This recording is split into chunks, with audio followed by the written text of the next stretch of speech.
Buckle in, because this case is a roller coaster of broken trust, Facebook snooping, child support drama, and one young dad who swore he wasn't the father. Mr. Portis, you and your mother have petitioned the court for a DNA test because you are certain you are not the father of the defendant's daughter, Ava. Correct. You say your life has been ruined and need today's paternity results to set the record straight. Is that correct? Welcome to Portis v. Middlebrooks, where feelings were heated, court was packed, and Judge Lake had to channel all her inner strength just to keep the chaos from boiling over. Mr. Portis, explain to the court why today's results are so important. This started about 2 years ago. I started paying child support, $75 for this baby, and I never knew if she was mine or not. We never took a DNA test. We tried to, but it didn't go through. Don't you have to get a DNA before you can be put on child support? We went together. You didn't show up to court twice. It was once. So hold on. You paying child support for this baby? Yes. Thousands of dollars. But you say you've never had a DNA test. No. And that's because you had a court date. And he missed. He And you missed the missed court date. So you were named And the they father by established default. paternity. Yes. Yep. That's how it works. Yep. Yes. Thank you. True. It all begins with Mr. Bryant Portis. He's calm, arms crossed, but clearly fed up. He tells Judge Lake that for 2 whole years he's been paying child support for a baby he's not even sure is his. No DNA test, no confirmation, just a court-ordered default judgment because he missed one hearing. He didn't know if it was that serious. Spoiler, it was.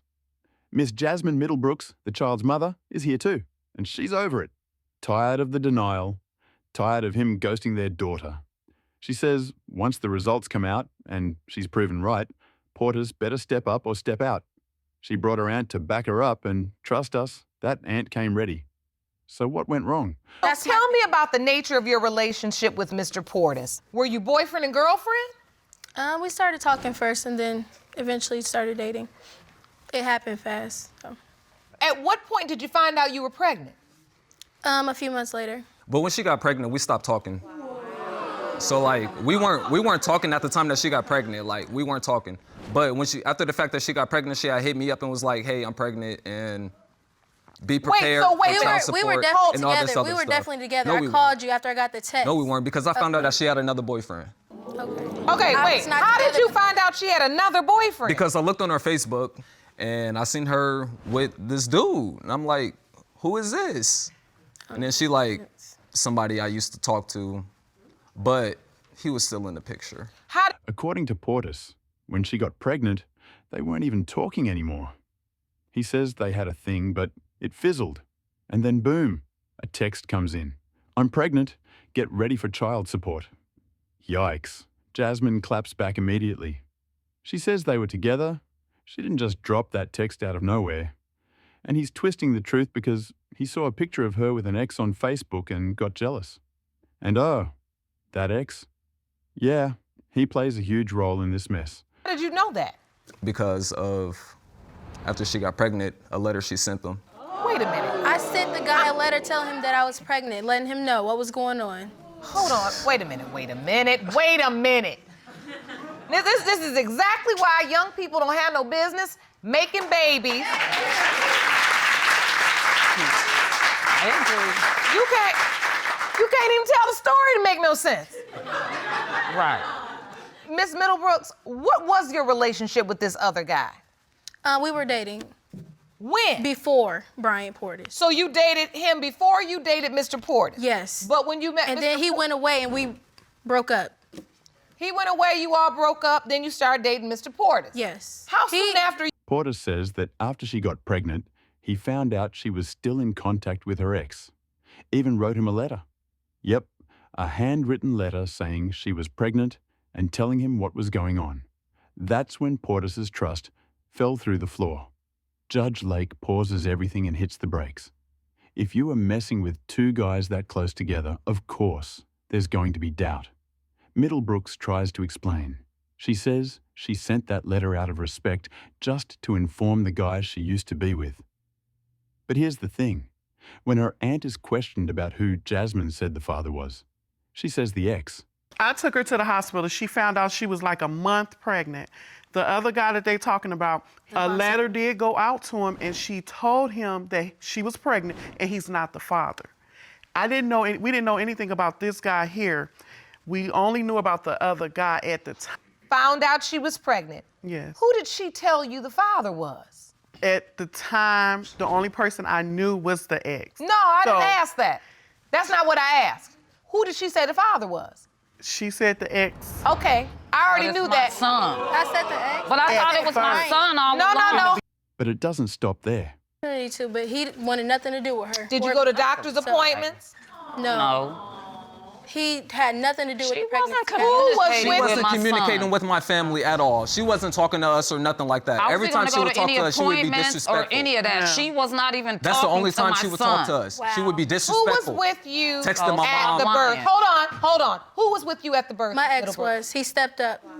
Oh, wait. But she the wasn't ex messing with was the there? ex, though. Yes. When I had her, yes, he was there.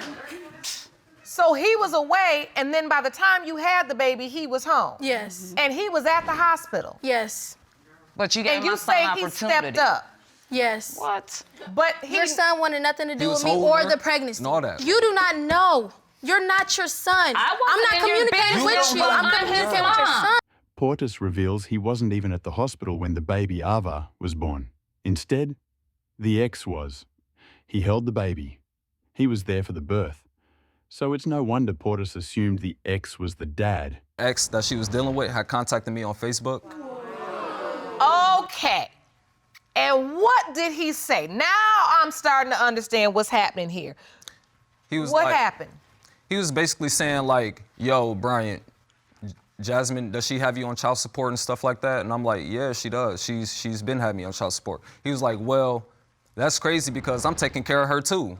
So it's just like an imbalance here. Okay, so see, this is what I need to know. Y'all done waited all this time to come in here and act like you can't say nothing. He was in her life, like he was there, like holding her and, you know what I'm saying, having a relationship with her.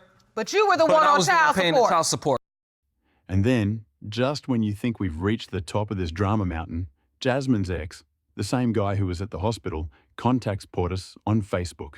And get this, he tells Portis he's been taking care of Jasmine and helping with the baby too.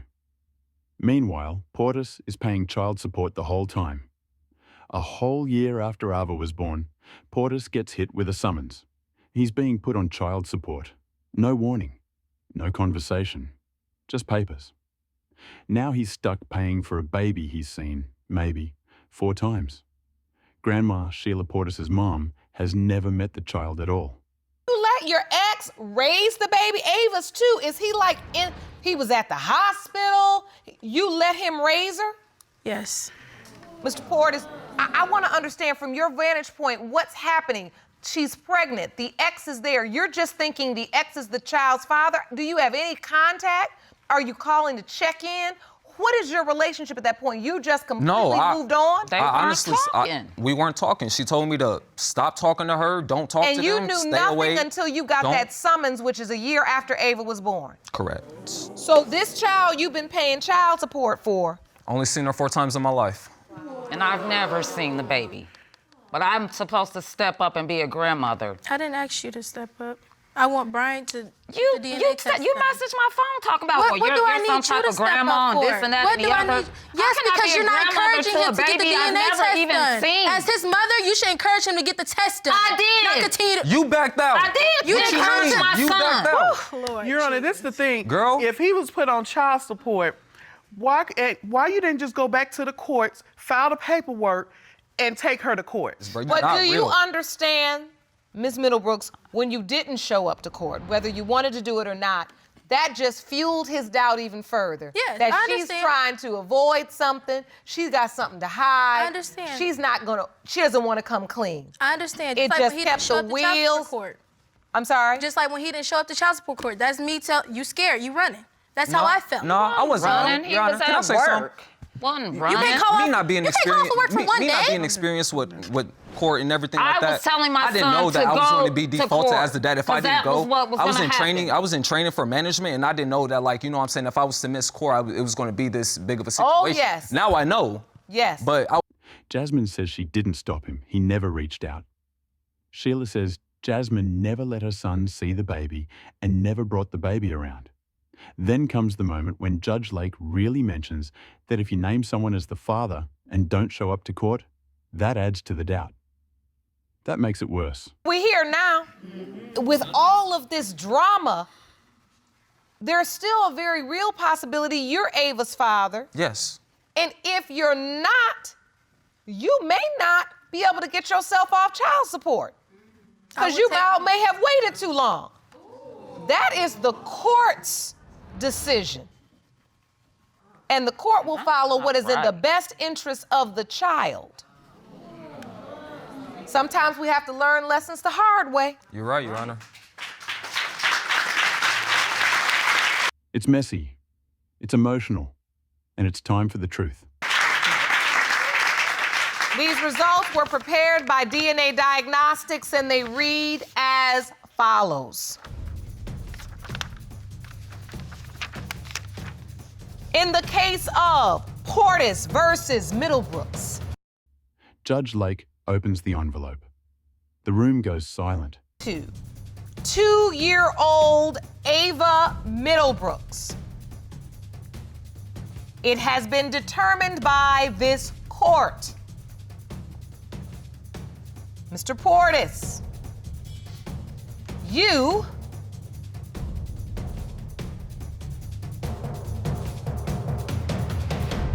are the father.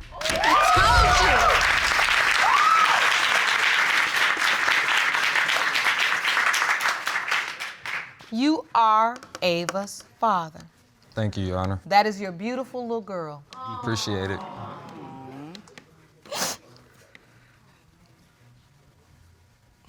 What do you feel, Miss Middlebrooks? Can you tell me? She knows. Now she knows. And that's a relief for you. That's a relief. When I said 1 to 2 months is too close for comfort, I saw your face and your body language. You nodded in agreement. I think you knew that there was reason to doubt. Yeah. Jasmine tears up. Portis looks stunned, but relieved. Finally, the truth is on paper. That little girl is his. And Judge Lake, she doesn't let the moment slide. Jasmine admits there were questions, but she just wanted her daughter to have a dad. I think you did what many young girls do, is you played both sides of the coin. You did what we call the double dip. I'm not even laughing because it's out of desperation, because you know you don't know, but you know you want your child to know the dad, so you just entertain them both. Which wasn't right, because now I've been out this baby life her whole life. Well, Thing is you gonna step up now? now that you know, Portis is shaken that he's missed 2 years of his daughter's life. Judge Lake doesn't wait. She suggests that Grandma Sheila and Mr. Portis meet baby Ava privately in her chambers to finally begin building a bond that's 2 years overdue. And Jasmine? She agrees. where do we go from here? I'd like to ask Miss Middlebrooks if it would be okay for Grandma, Miss Trent, Mr. Portis, to meet baby Ava in my chambers. I will be there with you. But I think it's important that they begin to build a bond with this beautiful little girl, because they are the other half of her world that she deserves to know and love. Is that okay? Excellent. Court is adjourned. Because no matter how tangled the story got, no matter how many wrong turns it took, the truth finally made its way to the surface. And now, maybe, just maybe, this little girl can get the beginning she deserves.